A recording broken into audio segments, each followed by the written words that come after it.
Hello, I'm Al Rich, president of ACR Solar in Carmichael, California, and I'm here with John Ragusa, the company's vice president, and this is Clark Rich, the assistant general manager, and we are here to give you hopefully some good energy tips.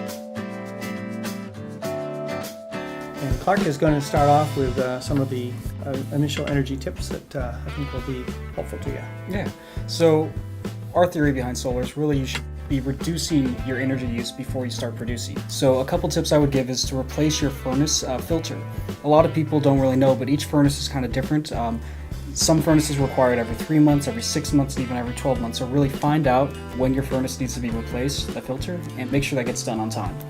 Another quick tip would be to get a smart thermostat. You can set these so they turn on about 30 minutes before you get home from work. This way you're not heating or cooling a house that doesn't have anyone occupying it. You can also just remotely turn it on with most smartphones. Another easy tip would just be to move over to more efficient light bulbs. Energy efficient lighting is a really big factor when it comes to being energy efficient nowadays. The incandescent light bulbs of the past just really can rack up bills, so going full LED with as much lighting as you can really help reduce your bill.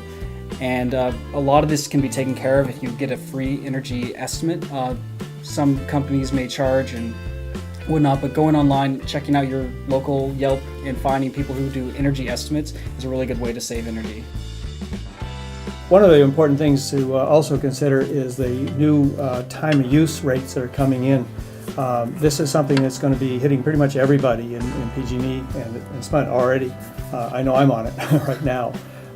And bottom line is the purpose of the time of use is to increase the rates significantly during times when it's expensive for the utility to produce energy, which is in the afternoon. And everybody turns on their air conditioning when they come home from work.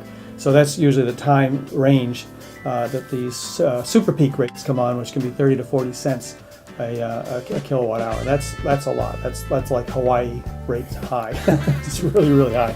So one of the things you need to watch out for, though, in PG&E is they have time of use A, B, and C. A being from 3 to 8, and that's for like the lower users, and then 4 to 9 p.m. and those are a bit higher rates. And then there's C, which is anywhere from 3 to 8 o'clock. But instead of having the weekends at the the lower rates, it's every day. And so we don't see any reason why you should or would want to have C, but they've been, sometimes PG&E will just give it to you whether you know you have it or not. So we suggest strongly that you check it and get it changed to A or B. And we really suggest A for the most part because, especially if you have solar, because then the high peaks will end earlier in the day at 8 instead of 9 p.m. Also, something to consider is battery storage. Storage is coming on to help people be able to load shift so that the rates are covered during these high peaks. And for some people, this can be very cost effective. On to John, and he's going to tell you a little bit about the SMUD tier system. Yeah, like Al was saying, time of use rates are coming for Californians, and all utilities are eventually switching to a time of use plan. And so even with SMUD, by 2019, they look to have all of their customers on a time of use plan, whether or not you have solar. So it's definitely a good time to look into energy efficiency of your home, get a free evaluation, figure out exactly what you can do to take advantage of that before you have to start paying these super peak rates. And also take a look at solar and battery storage. We can help offset that and really keep your bill low so you don't have to pay these new rates that are coming out in 2019.